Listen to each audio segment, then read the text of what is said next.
So, first up, as a first question, I want to know a little bit about your background. So, when do you recall hearing metal music for the first time yourself? The metal, it depends how.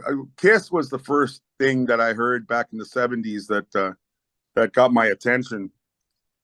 And then like Sex Pistols came along. I'm old. I go back. And then Van Halen was from my neighborhood, where I grew up in. And it's just started, going forward. Then what got me into the heavy stuff was I heard Napalm Death for the first time in like 86 or 87. And my mind got blown. That was the end of it right there. When I heard that, it was all, I'm only into the extreme stuff now, back then. And it was new back then. And it was, it was nuts. But that was the main connection. So what? And now Napalm Death, I got Napalm Death members in Brujeria. So yeah, that's sort of like a circle closed in a way. Yeah. So what got you like into like more extreme metal, and what made you fell in love with it? It's just it was brutal, fast, and crazy. I never heard anything like it. It's like I heard it like on a radio program that one of our band members did, like once. Every Monday night at midnight, heavy metal and all that stuff. And he played Napalm Death, and I heard that. That's it. And then, Carcass came, Terrorizer came, and, blew my mind. And since then, it's all been about extreme like that and, death metal and all that stuff. So I guess all the Earache records back then were the ones. Morbid Angel, all that stuff.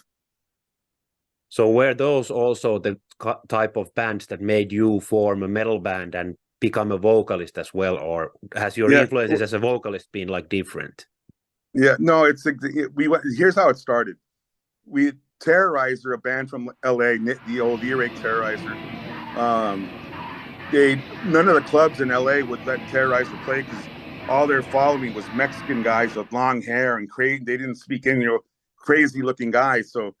Terrorizer couldn't play in clubs, so they were playing at a house with a big backyard, big yard at the house. And we went, and when we were there, we noticed that no one spoke English. It was in Los Angeles, the show, and nobody spoke English. Nobody, all Spanish, And I go to Dino, I go, dude, there's no one here speaks English, and it was crowded. It was like, and I told him we got to start a band in Spanish.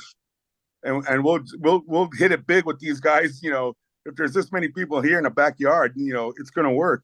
And right there, as I said, our band's Brujeria, and we'll go from here. And that's how it formed at a Terrorizer show in the backyard in LA.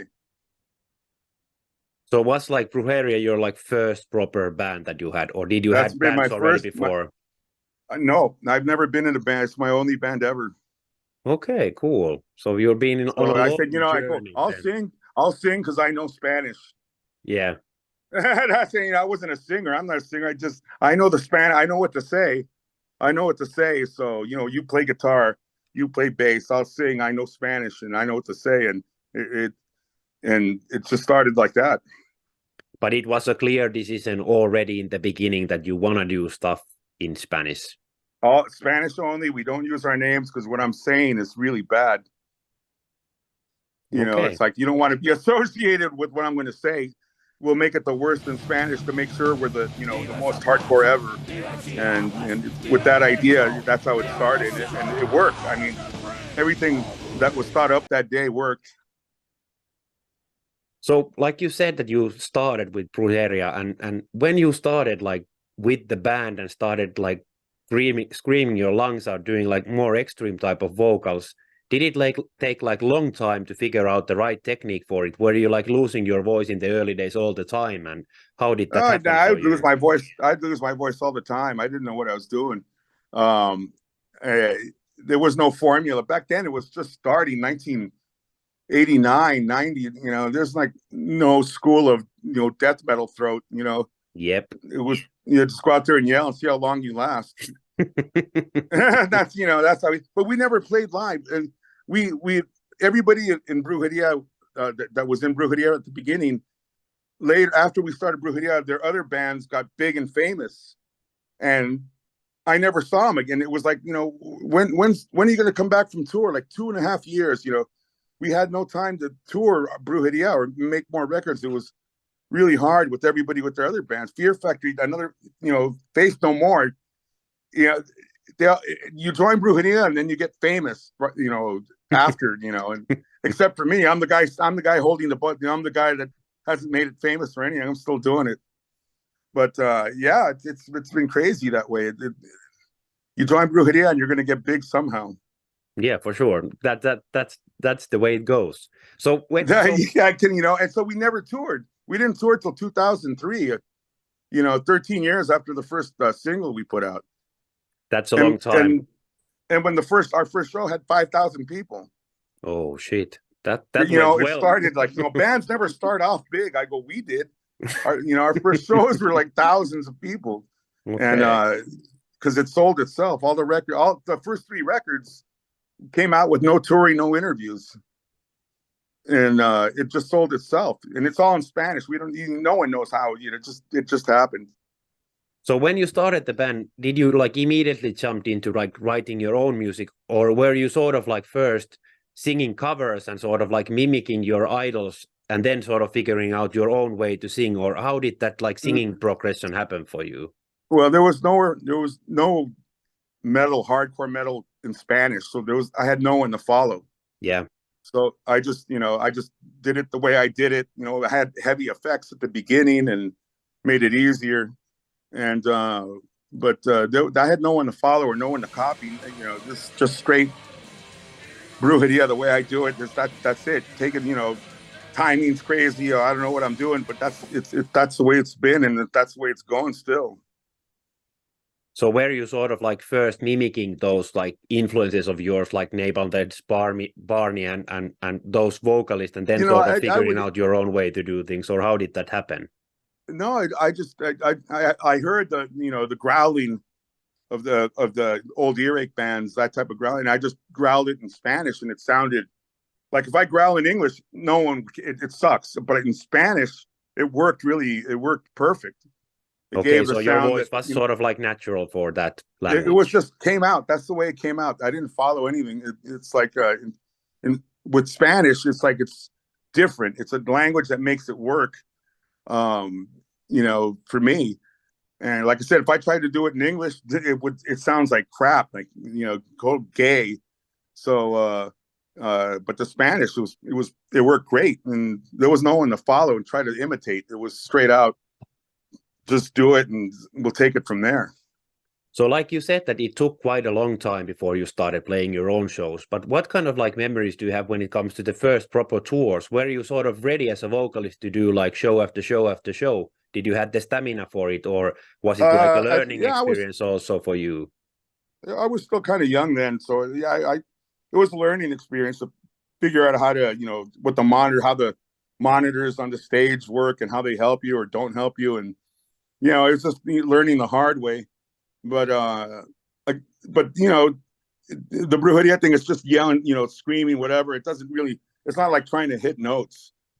It's not like I'm trying to hit notes to make it, it's like, so if it's close enough, it's good.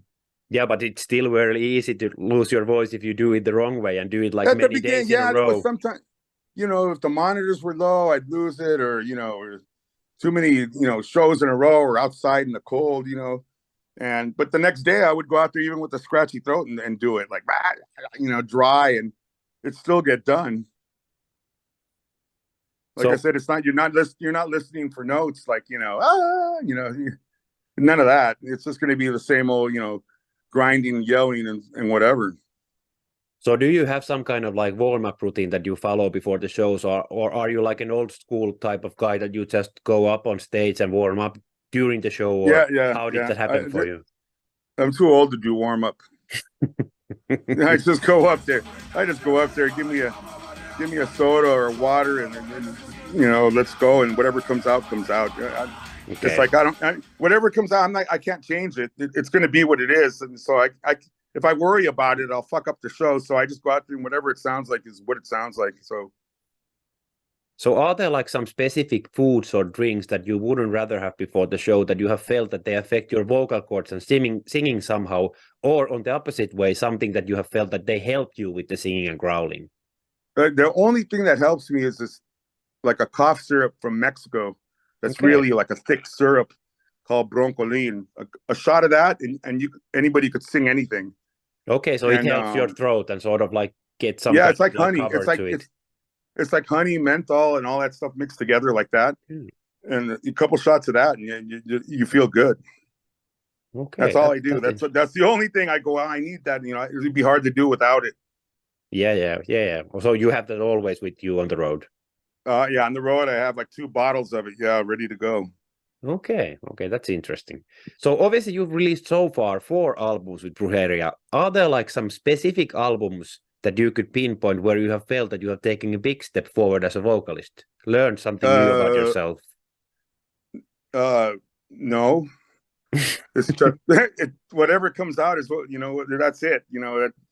That's as good as it's gonna get. I don't notice that it's better, or with the computers they can move timing a little bit, here and there, and but that's not me. It's like, to me it's been the same the whole time. But you still feel obviously that you progress a bit with every album, obviously, because you get like more experience. Well, I could say more longer, more words in the songs. Like I tell stories in the song. Every song's a story, and as I go along, I could tell longer stories and learn how to pace it, like and that's about it. Other than that, it's been just the same old crap.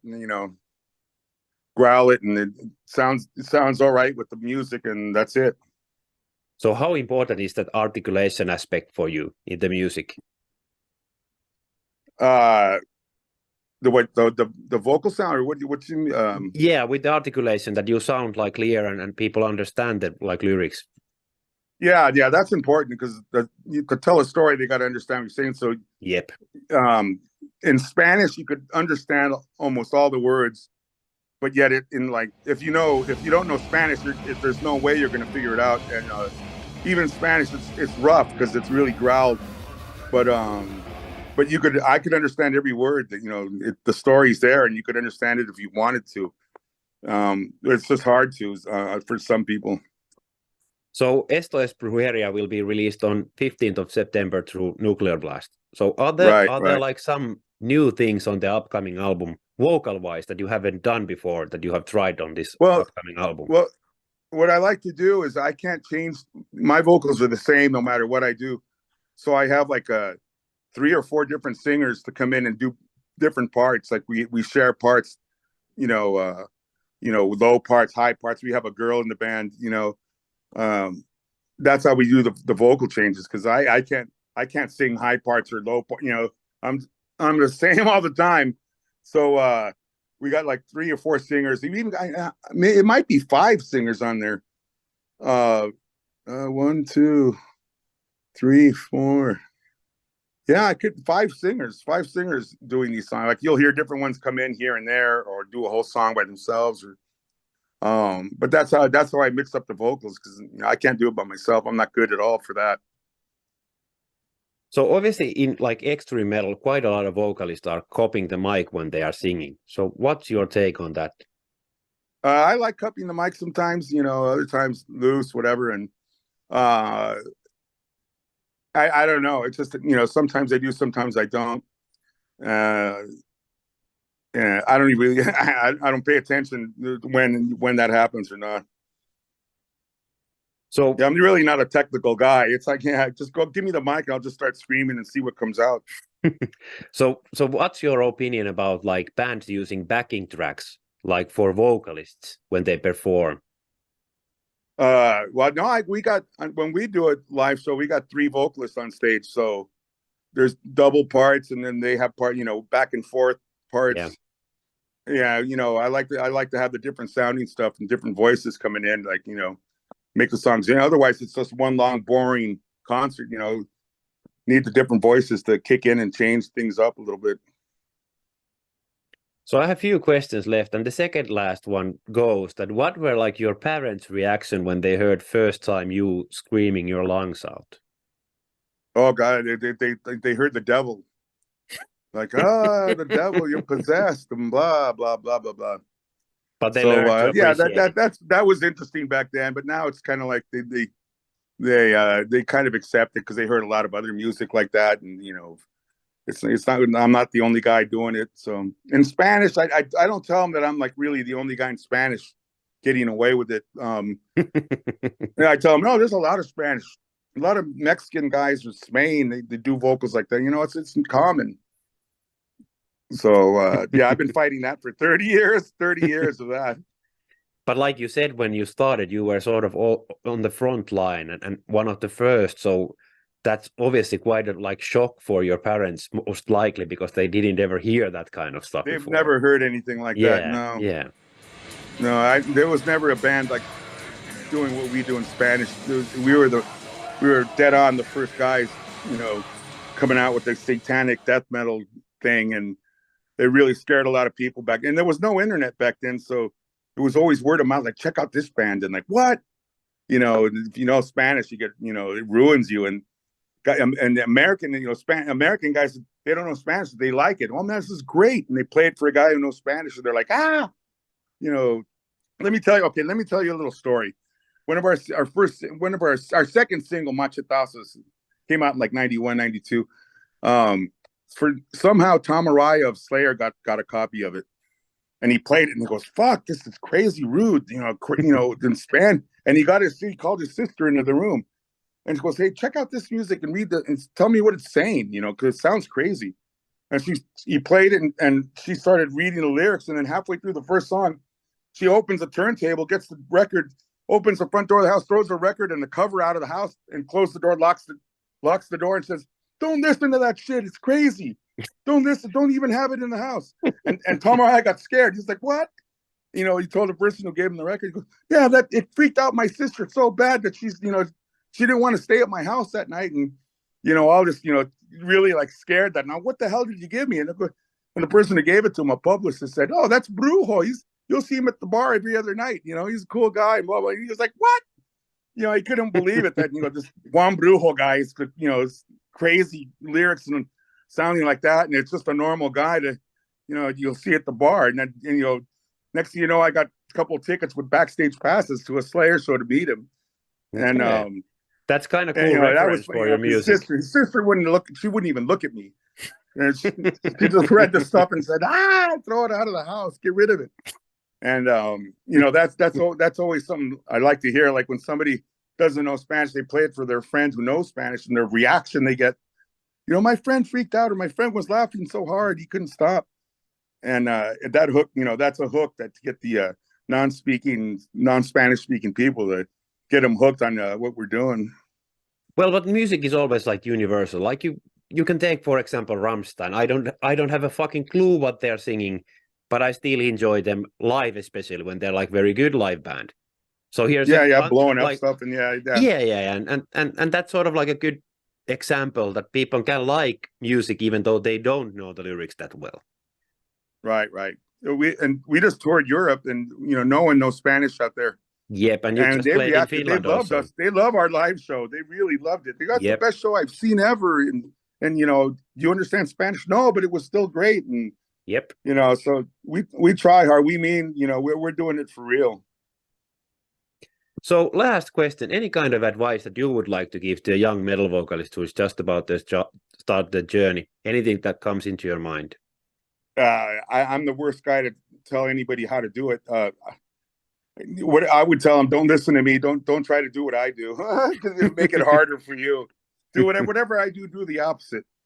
I don't know what to tell you. I have no clue to what I'm doing, and I can't help anybody else, really.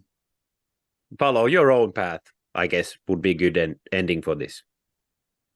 And for this, I tell people, learn Spanish. If you like Brujeria, if you know the Spanish, it's double. You'll like it double, but it'll make you laugh. And then that's it. And then check out our new album coming out. It's going to have some horns in it and some kettle drums and the different instruments we mixed in to give it a little taste of something different and so on. So, yeah, you know, we're trying to keep up with times and change things up a little bit and see what happens. So, hey, Juan, thanks a lot for taking the time from the tour to do this interview with me, and all the best for the future. Right on. Love Finland. You know, keep rocking out there. We will, and hopefully we will catch you on some festival show next summer. I hope so. I hope so. Then next summer is when it happens. Yeah, yeah.